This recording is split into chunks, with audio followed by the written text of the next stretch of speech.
सांभाळ घसरल पाय ग वै तुझं धोक्यात हाय ग सांभाळ घसरल पाय ग वै तुझं धोक्यात हाय ग ऐकून घे शैला लग्नाच्या पहिला घोटाळा करायचा नाही ग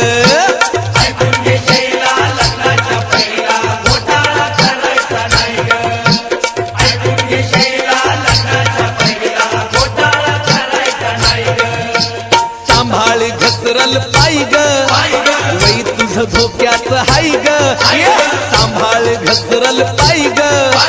वै तुझं धोक्यात हाय ग ऐकून घे शैला लग्नाच्या पहिला घोटाळा करायचा नाही ग